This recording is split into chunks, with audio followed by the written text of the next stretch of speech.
Hello, नमस्ते। कैसे आप सब। आज की हमारी कहानी है खाना। शुरू करने से पहले please do subscribe my channel. चलिए दोस्तों, कहानी शुरू करते हैं।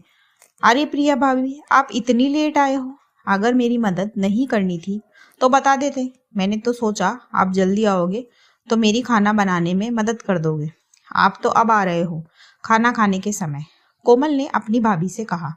तब प्रिया बोली, दीदी आपको मदद ही चाहिए थी तो रितु, कोमल की छोटी भाभी, से बोल देते। फिर कोमल बोली, अरे भाई आप खाना अच्छा बनाते हो इसीलिए आपको बोल रहे हैं, पर आपके तो भाव ही बढ़ रहे हैं। मेरे बेटे प्रणव का बर्थडे है, उसी ने कहा कि मम्मी मामी से खाना बनवाना। मेरे सारे दोस्तों को मामी के हाथ का खाना बहुत पसंद है, इसीलिए आपको बोल रहे थे। पर अब किसी को बच्चे का दिल रखना भी नहीं आता तो क्या ही करे। कोमल प्रिया को ताना सा मारते हुए बोली। दरअसल कोमल के बेटे का जन्मदिन था तो उसने घर पर ही एक छोटी सी पार्टी रखी थी और अपनी बड़ी भाभी प्रिया को खाना वाना बनाने में मदद करने बुलवाया था, क्योंकि प्रिया खाना बहुत अच्छा बनाती थी। पर प्रिया लेट आई थी। फिर ये सब सुनकर प्रिया को बहुत बुरा लगा और वो बोली, मुझे दिल रखना नहीं आता। वाह दीदी वाह, क्या बात है। आपने ये पूछा भी नहीं कि भाभी आप लेट क्यों आए हो। बस आते ही मुझे ताने मारने लगी, जबकि मुझे सुबह से फीवर है। बस आपके बेटे और आपका मन रखने के लिए मैं आ गई। पर मुझे थोड़ी पता था कि आपको अपनी भाभी की जरूरत नहीं थी। आपको तो एक कुक चाहिए थी जो खाना बना सके, और मुझे बच्चे का मन रखना नहीं आता। अरे हर बार आपके बेटे का बर्थडे का खाना मैं ही बनाती हूँ। बुलाती तो आप मुझे मदद करवाने हैं, पर सारा काम मुझ पर छोड़कर फ्री हो जाती है। उल्टा आप मेरी थोड़ी सी भी मदद नहीं करती। पर फिर भी प्रणव का मन रखने के लिए मैं हर साल आ जाती हूँ, क्योंकि उसे मुझसे लगाव है। फिर बात को बिगड़ते देख कोमल बोली, अरे भाभी मेरा वो मतलब नहीं था। वो तो आप खाना अच्छा बनाते हो इसीलिए।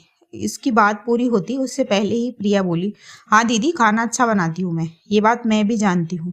पर इसी खाना अच्छा बनाने के कारण मैं हर फंक्शन में किचन में ही रह जाती हूँ, क्योंकि खाना गर्म ही अच्छा लगता है। फिर चाहे पहले से कितनी भी तैयारी कर लो, घर पर भी चाहे कोई भी आए, मुझे ही किचन में घुसना पड़ता है। फिर चाहे मेरा मन हो या नहीं। मुझे किचन से छुट्टी तभी मिलती है जब मैं बीमार हूँ और रितु फ्री होकर गेस्ट से बातें करती है, पर मुझे किचन में जाना पड़ता है। अच्छा खाना बनाने का ये मतलब थोड़ी हुआ कि मुझे किचन में ही रहना पसंद है या हर बार मुझसे ही खाना बनवाया जाए। फिर भी मैं यही सोचती हूँ कि कोई बात नहीं, सब अपने ही लोग हैं। पर मेरा भी मन करता है कोई गेस्ट आए तो उससे बात करने का। और दीदी कोई कितना भी अच्छा खाना बनाए, कभी कभी उसका भी मन करता है किसी और के हाथ का खाना खाने का, सुकून से बैठने का। मैं कहीं भी जाऊं, सब मुझसे यही उम्मीद रखते हैं कि मैं ही खाना बनाऊंगी। क्यों क्यों भाई, जरूरी है जो खाना अच्छा बनाते हो उनका हर समय खाना बनाने का ही मन हो। प्रिया की बातें सुनकर कोमल और रितु सोचने लगी कि वाकई प्रिया सही कह रही है। घर में कोई गेस्ट आए या कोई त्योहार या फिर कोई भी फंक्शन हो, खाना बनाने के कारण प्रिया ठीक से एंजॉय नहीं कर पाती। फिर प्रिया ने प्रणव को गिफ्ट दिया और जाने लगी। तब प्रणव, जो अब तक सब चुपचाप सुन रहा था, वो बोला, मामी सॉरी, मैंने ही मम्मी को कहा था कि आपसे खाना बनवाए, पर मुझे नहीं पता था कि आपकी तबीयत खराब है। आज आपके लिए मैं खाना बनाऊंगा, जो आप कहो, पर प्लीज ऐसे मत जाओ, केक कटने तक तो रुक जाओ। फिर कोमल ने भी कहा, हाँ भाभी सॉरी, रुक जाओ ना प्लीज। फिर रितु ने भी कहा, हाँ भाभी, हम लोग कभी ये समझे ही नहीं कि आपको खाना बनाने का मन है या नहीं। बस हमें आपके हाथ का खाना पसंद है, यही याद रहा। सॉरी सबकी तरफ से। फिर प्रिया ने आगे बढ़कर रितु और कोमल को गले से लगा लिया। दोस्तों, कोई खाना अच्छा बनाता है इसका ये मतलब नहीं कि हर बार वही खाना बनाएगा। इसी मैसेज के साथ कहानी खत्म होती है। कहानी आपको कैसी लगी मुझे कमेंट बॉक्स में ज़रूर बताएं।